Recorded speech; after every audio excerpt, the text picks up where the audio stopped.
Saya ini termasuk kiai yang nggak suka kalau ngisi acara dikasih judul, karena itu teror. Tidak semua masalah itu penyelesaiannya harus dimarahin atau ditegur atau lewat proses hukum formal atau hukum positif atau pengadilan. Ngaji sekarang tuh fid dunya hasanah wa fil akhirati hasanah. Dulu ngaji itu hanya fil akhirati hasanah, nggak dapat apa-apa. Kalau sekarang tuh fid dunya hasanah wa fil akhirati nggak jelas. Karena sudah dapat upah itu. Alhamdulillahirabbil alamin wassalatu wassalamu ala asyrofil mursalin sayyidina maulana Muhammadin wa ala alihi wa sahbihi asma'in amma ba'du. Yang sangat saya hormati wonten Abi Profesor Quraish Shihab, wonten Bu Aufa, Profesor Aufa, wonten semua orang-orang UGM, semua yang saya hormati, termasuk niki moderator nih Pak Munjid. Saya seperti yang dikatakan Bu Aufa, saya ini termasuk kiai yang nggak suka kalau ngisi acara dikasih judul, karena itu teror. Teror juga mendikte. Saya berkali-kali bilang itu ibarat saya ini dokter jantung, ngerti pasien saya itu bahaya karena punya penyakit jantung. Tapi pasiennya tanya cara ngobati jerawat. Jadi yang masalah serius yang saya tahu saya dokternya, tapi pasiennya yang nunjuk, Gus ini saya punya penyakit kulit, tolong obati. Padahal saya tahu penyakit beratnya itu apa? Jantung. Tapi karena ini acara memang harus ada judul, saya terima judul ini, meskipun tadi Pak Munjid bilang ada judul itu berarti ada masalah dalam ukhuwah, kata beliau. Saya tadi karena sudah dipuji ahli Quran, sebelumnya terima kasih, tadi saya sepakat sama Pak Quraish. Terima kasih pada UGM karena sudah memberi gelar Pak Quraish Kiai Haji. Biasanya hanya Profesor Doktor, ini nggak ada Kiai Haji, ini spesial. Ini penganugerahan Kiai Haji dari UGM, itu keren betul. Ini Mbak Naswa harus mencatat itu penghormatan. Ini yang ngasih gelar Kiai Haji itu UGM. Jadi karena nggak punya alumni yang jadi kiai, yang ngasih gelar orang lain gitu kira-kira. Begini masalah solusi ya. Saya punya sekian cerita, tadi sudah dipuji ahli Quran, saya cerita yang Quran saja. Tidak semua masalah itu penyelesaiannya harus dimarahin atau ditegur atau lewat proses hukum formal atau hukum positif atau pengadilan. Tadi di hotel saya sowan beliau sudah cerita tentang materi yang saya utarakan.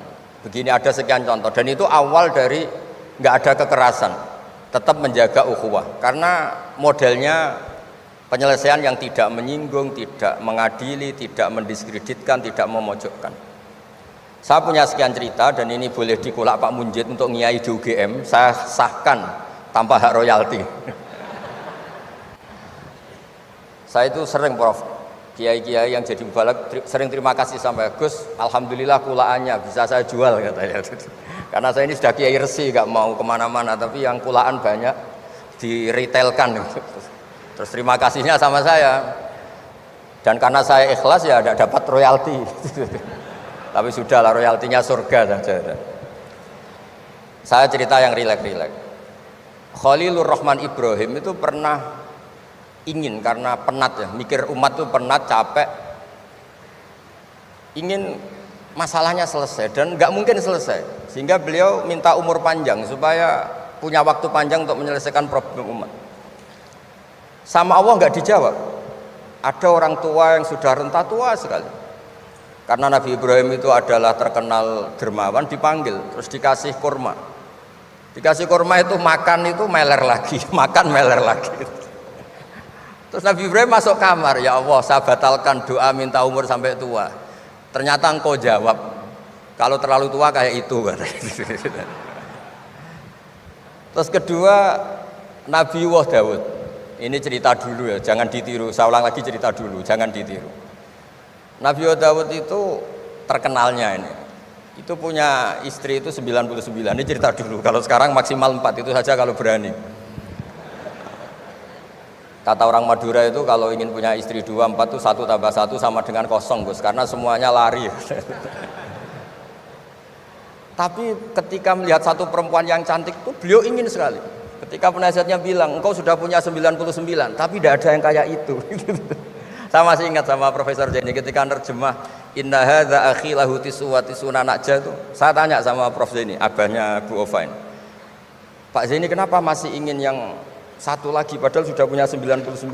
Kata Nabi Daud, tidak ada yang kayak itu. Terus saya guyon sama beliau, berani berargumentasi ini depan Bu Latifah, ya jangan, ini kata Nabi Daud, tidak kata saya. Singkat cerita terus Allah ternyata nggak negur Nabi Daud dengan apalagi mempermalukan, negur depan umum atau di medsos atau yang mempermalukan.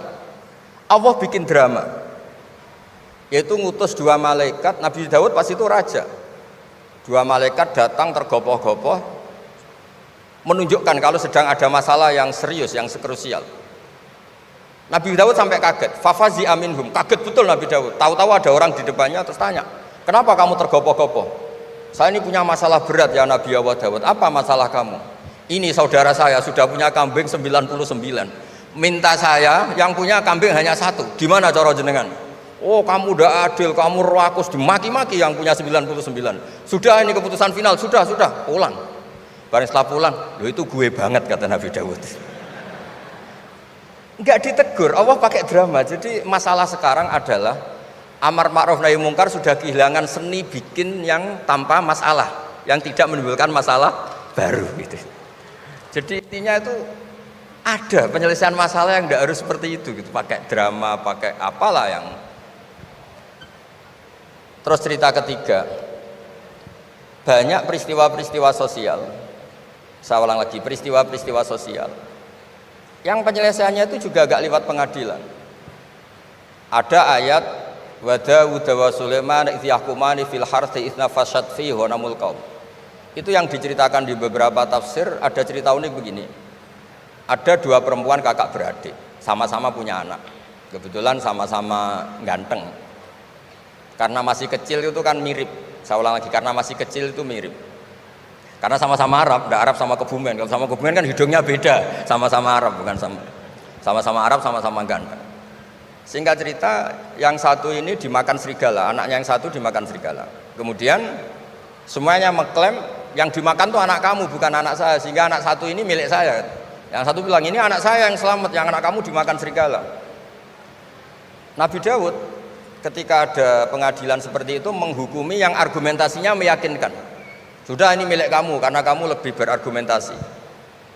Setelah keluar, kata Nabi Sulaiman pas itu masih kecil, kalau hakimnya saya, keputusannya tidak seperti itu. Karena Nabi Daud itu demokratis.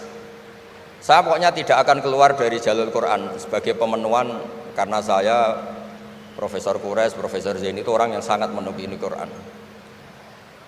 Terus kata Nabi Daud, Sulaiman sini, sudah kamu saja yang mengadili. Ternyata apa Nabi Sulaiman itu? Ngambil pisau. Mana anak yang selamat? Ini, udah kita bagi 2 saja supaya gak konflik gitu. Terus ada yang nangis histeris, nangis, yang satu tenang saja.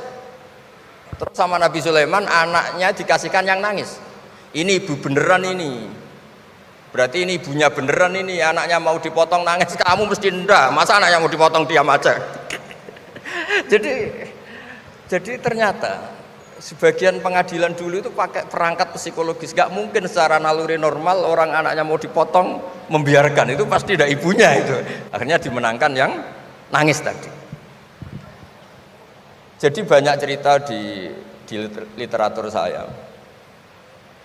Itu tidak semua masalah atau kemungkaran atau maksiat atau apa itu diselesaikan pakai cara-cara mempermalukan di depan umum atau pidato berapi-api yang mojokkan sana sini. Cerita saya yang terakhir adalah tentang Rasulullah Muhammad SAW. Itu ada orang yang jenisnya hipersek atau hiper lah. Itu dia mau masuk Islam tuh problemnya karena dilarang zina, dilarang seks bebas. Gaduh di masjid itu. Nabi memang kalau nemuin tamu di masjid karena itu wilayah publik. Nabi tanya, loh kenapa gaduh? Itu ada pemuda yang ingin masuk Islam tapi yasta'dzinu fi zina. Dia minta izin supaya tetap boleh zina. Nah, kenapa gaduh? Semua sahabat melarang karena itu nggak mungkin. Makanya nggak boleh ketemu jenengan itu. Kata Nabi, enggak apa-apa, suruh ketemu saya. Setelah ketemu Rasulullah di depan beliau, Apa betul kamu pemuda yang ingin masuk Islam tapi minta izin tetap boleh zina? Iya ya Rasulullah. Apa jawabannya Nabi itu unik. Atuhibbuhu li ummik, pertama. Kamu suka kalau ibu kamu profesinya seperti itu kemudian dinikmati hidung-hidung belang? Enggak Nabi. Kalau ada orang gitu sama ibu saya tak pukul. Atuhibbuhu li bintik. Kamu suka punya putri yang jadi mainannya orang-orang hidung belang? Ya enggak Nabi. Atuhibbuhu li ammatik. Kamu suka kalau itu terjadi di bule kamu? Sampai nyebut sekian orang-orang yang dicintai pemuda itu. Akhirnya pemuda itu, wallahi, demi Allah saya tidak pernah melihat sesuatu seburuk zina, seburuk itu. Dan demi Allah saya tidak akan zina lagi. Jadi logikanya diset oleh Nabi, dan Nabi tidak ngancam neraka, tidak marah, tapi logikanya diatur. Itu pula yang sering digunakan di Quran, sering ada kata kul aro'aitum, ya kan banyak di Quran. Aro'aitum itu orang diajak berpikir bersama. Ya, jadi menjaga kemajmukan, menjaga ukhuwah itu dimulai dari cara menyelesaikan. Tidak semuanya harus pakai marah-marah, pakai apa. Dimulai dari Allah sendiri dalam banyak cerita di Quran, di hadis itu suka hal-hal yang kecil, yang keseharian. Makanya dulu itu kalau ulama ditanya, saya ini tidak punya uang padahal ingin makan enak. Ij'al idama ka'al ju'a. Ya, lauk paling enak itu satu, yaitu lapar. Kalau kita puasa, makan apa saja enak karena lapar. Orang sudah lupa, ngiranya makan enak itu kalau menunya atau lauknya sesuai selera, itu keliru. Ij'al idha maka alju, jadikan lauk terbaik adalah lapar. Wah, kita mau tidur gak enak gini-gini, ingin cari tempat yang enak. Ya, makanya Kiai kuno kalau nasihati anak-anaknya, kamu kalau ngaji makan yang enak, tidur yang enak. Maknanya jangan tidur kalau gak ngantuk banget, jangan makan kalau tidak lapar banget. Itu pasti semuanya menjadi enak. Nah, orang sudah melupakan kearifan begitu, sehingga solusi-solusi yang dibikin ini lompatannya malah kacau, karena sebetulnya itu ndak adatnya Allah. Terus yang terakhir, ini makalah yang saya bawa dari dalam, ini mungkin nanti Pak Munjid bisa belajar, bisa ya tadi, bisa dijual ini, karena sekarang itu ngaji itu pokoknya keren lah sekarang. Ngaji sekarang tuh fid dunya hasanah wa fil akhirati hasanah. Dulu ngaji itu hanya fil akhirati hasanah, enggak dapat apa-apa. Kalau sekarang tuh fid dunya hasanah wa fil akhirati enggak jelas. Karena sudah dapat upah itu. Nah, ini cerita, ini di tafsir Qurtubi, nafsiri ayat la khaira fi katsirin min najwahum illa man amara bi shadaqatin. Ikutnya suratun Nisa, nanti bisa dicari di, ya kalau orang UGM mungkin di googling mungkin 114 ayatnya itu. Sistem di pengadilan Indonesia, misalnya ada orang sengketa, kadang-kadang dilaporkan ke polisi itu silakan selesaikan secara kekeluargaan. Itu ternyata ini di tafsir Qurtubi, di kitab saya baca teksnya supaya nanti ditasih Pak Quraisy. Wa kataba Umaru ila Abi Musa al-Asy'ari radhiyallahu anhu qol rudda al-khusuma hatta yastalihu fa inna faslal qada'i yurithu bainahum ad-dhaghain. Jadi kalau ada orang sengketa, silahkan kembalikan yang sengketa, kata Sayyidina Umar. Jangan-jangan mereka punya solusi kekeluargaan. Karena kalau diputuskan di pengadilan itu bisa yurisud dhaghain, bisa melahirkan dendam, hasud, dengki. Tapi kalau mereka diselesaikan dengan logika mereka sendiri, dengan kearifan mereka sendiri, maka itu lebih baik. Ini juga yang dilupakan, setiap ada masalah itu dikasuskan di pengadilan. Padahal ini andaikan saya dalam posisi pengamat politik mungkin cerita, padahal bisa diselesaikan dijadikan menteri misal, tapi itu tidak wilayah saya. Tapi itu tidak wilayah saya. Andaikan saya datang sebagai pengamat politik mungkin contohnya itu, tapi saya tidak masuk wilayah itu. Cerita-cerita itu masyhur itu. Dulu ini cerita lagi ke Habib Quraisy di Abi Quraisy ya. Pernah ada orang itu saking solehnya beli tanah. Mestinya beli tanah seisinya. Lala tanah itu emasnya banyak. Setelah itu orang itu bilang, saya ini hanya beli tanah kok isinya emas banyak, ini gimana? Bilang sama penjualnya. Penjualnya nggak mau, enggak, saya jual tanah seisinya, emas itu milik kamu, enggak, saya beli tanah kok dapat emas. Itu dulu penyelesaiannya bilang, kamu punya anak putri, kamu punya anak laki, ya sudah besanan saja biar gak kelio. Jadi dulu banyak cerita-cerita kearifan yang orang itu udah harus rame-rame di pengadilan. Ya tadi andekan saya politik, mungkin contohnya nggak usah di MK lah, dimenterikan gitu. Misalnya andekan saya politikus, tapi tidak lah, itu tidak wilayah saya. Jadi di antara kebaikan Islam, benan nas, bukan benal muslimin, bukan benal muslim wal kafir, benan nas. Kita rukun sesama non muslim itu juga ajaran Islam. La khaira fi katsirin min najwahum. Diskusi apapun tidak baik kecuali diskusi-diskusi yang menyuruh kebaikan, menyuruh sedekah, au islahim bainan nas, atau diskusi yang menjadikan kita baik-baik saja, hubungan kenegaraan, hubungan kebangsaan, hubungan kemanusiaan baik-baik saja. Ya, sekian mukadimah saya, nanti ditambahi Abi Kures, Profesor Kures. Sekian, dan saya tidak salam dulu karena pasti provokatornya ini merovokasi lagi. Jadi kalau moderator itu kan bikin sesuatu indah, ini jadi tidak indah.